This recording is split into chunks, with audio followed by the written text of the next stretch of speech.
Alsatru, a Native European Spirituality. Chapter 8. The Thousand-Year War. The struggle to convert the Germanic peoples began in the 4th century, with Ulfilas preaching to the Goths, and ended 700 years later with the burning of the temple at Uppsala in 1087. Note 1. The war between Alsatru and Christianity was part of a more comprehensive war against European paganism spanning about 1,000 years. From the Christian persecutions of pagans in Rome to the nominal victory over the Baltic region of Romuva in the 1300s. This 1,000-year war has gone largely unnoticed, not to mention unappreciated, by the world. The process was seldom peaceful. When persuasion failed, or when local chieftains could not be bribed, no method was too extreme. Followers of Alsatru were murdered, maimed, exiled, or fined. Temples were destroyed and pagan priests slain. Hostages were taken. Far-flung settlements were threatened with economic isolation and starvation. Some tribes accepted Christianity with comparative ease. The Goths and Lombards, for example, converted even before they were integrated into the Roman Empire during the Migration Age. Unfortunately for the Church, several Germanic tribes adopted a version of Christian belief that became known as the Arian heresy, so named because it was formulated by the theologian Arius. The Goths in particular were attracted to this sect because it reinforced their identity as a people, rather than detracting from it. In Scandinavia, the Church wasted many years preaching to the common people. Despite the easygoing tolerance of local Germanic kings, who generally allowed missionaries to carry on their work unmolested, the Church achieved very little. Christianity was simply too alien to take hold in Germanic culture. The Germans believed in heroic self-assertion, relentless courage, and stoic toughness. They had no need to be saved from anything. Such an aristocratic mindset had little interest in a doctrine from a foreign land, which arose among people who were neither kin nor ancestors to the Northmen, and which preached submission. Clearly, pitching the Christian message to ordinary men and women of Germania was not going to work. Another strategy was needed. The new approach was twofold. First, Christianity was superficially Germanicized to make it more palatable to the northern taste. Second, this new version of Christian belief was then sold to the chieftains rather than to the common folk. Jesus now became a warrior prince, and his apostles were transformed into his loyal war band. Heroism became a part of the new doctrine, and the newly recast Christ became the greatest hero. Note 2. The best account of this entire process is found in The Germanization of Early Medieval Christianity by James C. Russell, New York, Oxford University Press, 1994. Often the scheme succeeded. Ambitious kings and up-and-coming chieftains allowed themselves to be baptized, and their folk, loyal to their leaders and trusting their wisdom, followed their example. Of course, these leaders often had plans of their own. Becoming a Christian was like joining the Masons or the Country Club, only better. It allowed the kingdom and its ruler admission to the medieval equivalent of the European Union, opening doors to trade and political alliances that otherwise would have remained closed. The most convincing reason for kings to be baptized, however, was the Christian outlook on royalty itself. Kings ruled by the grace of the Almighty, and to disobey them was to defy God himself. This divine right of kings had no counterpart in German experience. The pre-Christian tribes had kings typically chosen by the elders. Their nomination was ratified by the freemen. Some tribes had no king until war threatened, at which time they elected one. Once chosen, the king was still subject to the law, and his power was hedged in by the freemen on the one hand, and the council of elders on the other. This system of checks and balances came to an end with the coming of Christianity, which centralized royal power at the cost of everyone else. In almost every respect, The rights of ordinary men and women shriveled when our native paganism was replaced by the alien creed. The conversion of self-serving leaders often brought about the baptism of their followers, but not always. An unwilling people might choose war and death rather than conversion. One of the best examples is the war of resistance against Charlemagne, king of the Franks. Note 3.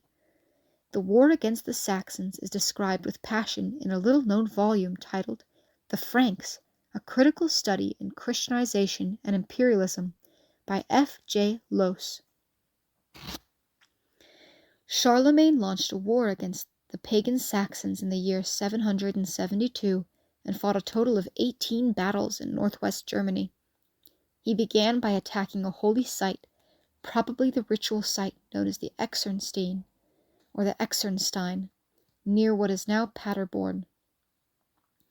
There Charlemagne destroyed the Irminsul, a large wooden tree-like structure representing the all-encompassing world tree of northern lore.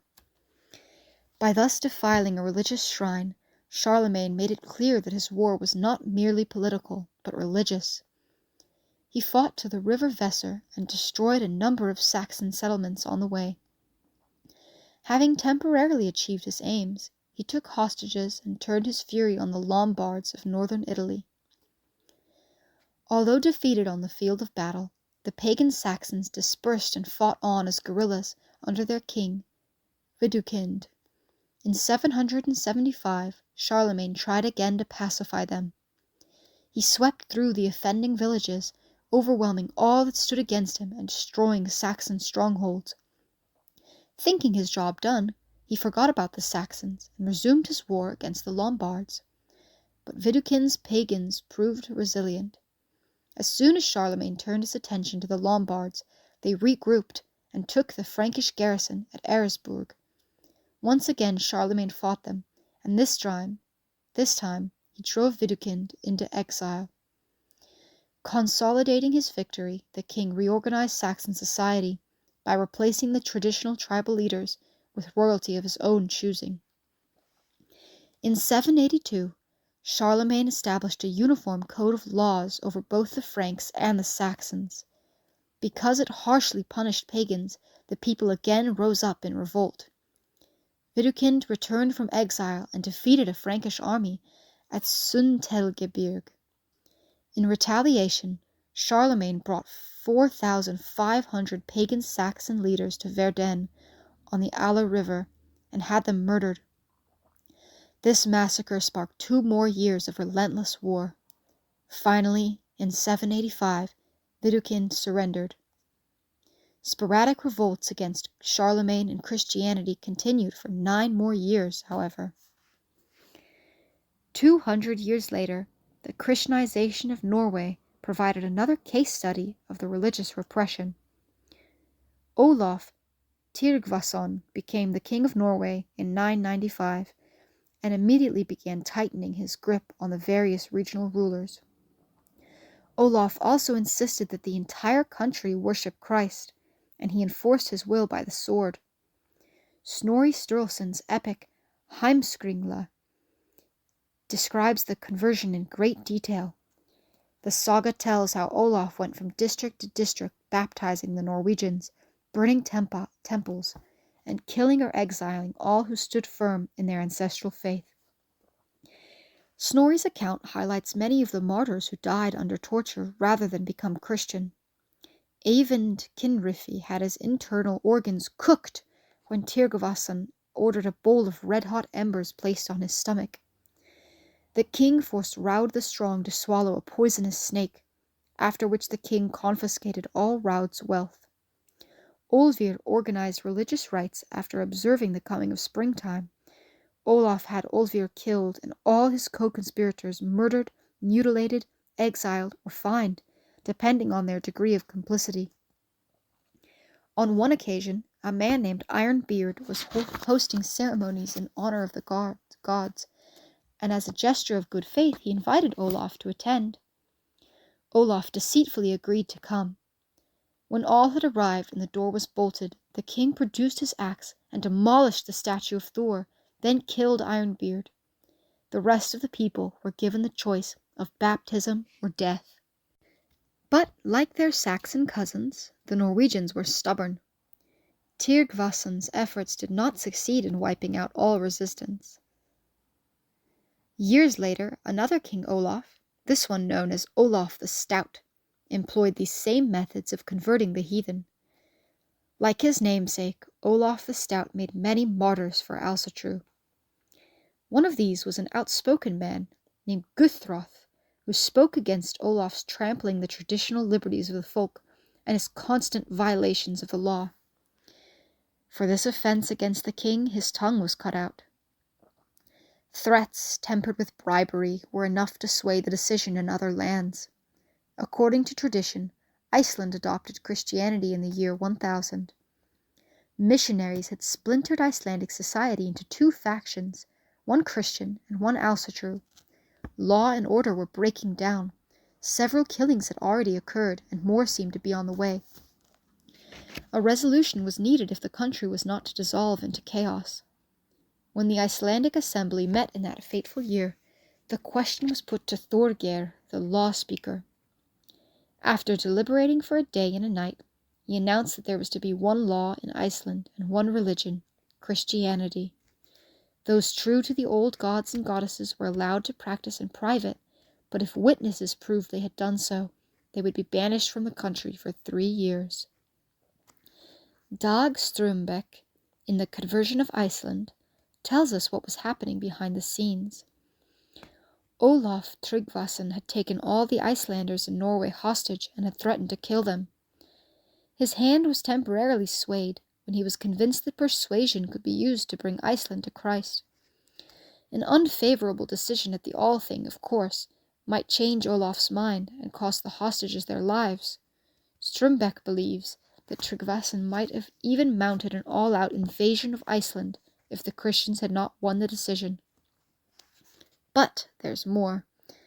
Ari Thorgilsson writes in the Book of the Icelanders that money changed hands between the Christian chieftains and the law speaker. While Ari does not specifically accuse the Christians of bribery, the context of his remarks makes it unlikely that this payment was a fee for other legitimate services. Sadly, Thorgeir the law speaker may have been the Judas of Alsatru. Whether Christianity displaced Alsatru peacefully, by force, or by threat and bribery, two things were constant. One, the practice of our ancestral religion was banned, and those who disobeyed were put to death. And two, political freedom was diminished in the face of royal power and the dictates of a tyrannical church. An impartial look at history shows that Christianity won because of greed, force, and a well-organized army of missionaries, supported by Vatican gold. The new creed had the power that comes with clear, dogmatic doctrine and a ruthless desire to persuade others of its truth, or to kill them if they could not be persuaded. Surprisingly, some good things came from the Christianization of Europe. The evangelizers brought a form of writing that helped preserve our sacred lore. The Germans could write with runes, but runes were designed for working magic, not for ordinary communication. Note 5. This is not to say that runes were never used for sending messages in daily life. Archaeologists have found graffiti and short notes scratched on wooden staves from the Viking Age and later, a lengthy manuscript detailing the laws of Scania, the Codex Runicus, was written in runes. Such mundane usage, however, indicates that the old magical religious system was in decline. End of note 5. Further, the technology of parchment and papyrus was a huge advance over writing on wood, stone, and bone. 200 years after Alsatru had officially disappeared, Snorri Sturluson penned his essential collection of myths.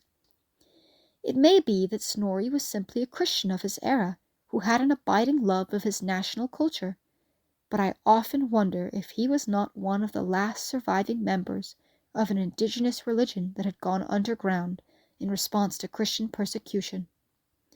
In either case, today's modern revival of Alsatru would have been much more difficult and much poorer had Snorri not preserved the lore while supposedly writing a manuscript on the art of poetry.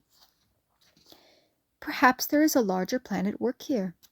It would be typical of Odin, wise and powerfully paradoxical, to allow the doctrine of the Christ to overrun Germania for a while. Thanks to this temporary conquest, we acquired skills that our ancestors lacked. With these tools, we can forge the sword needed to shatter the chains that bind us and go onward to our destiny among the stars.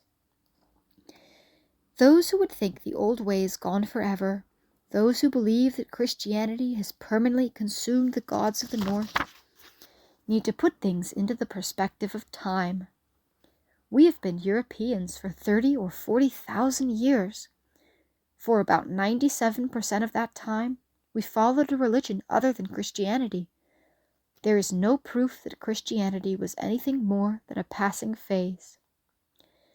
Odin, on his seat high in Valhalla, is laughing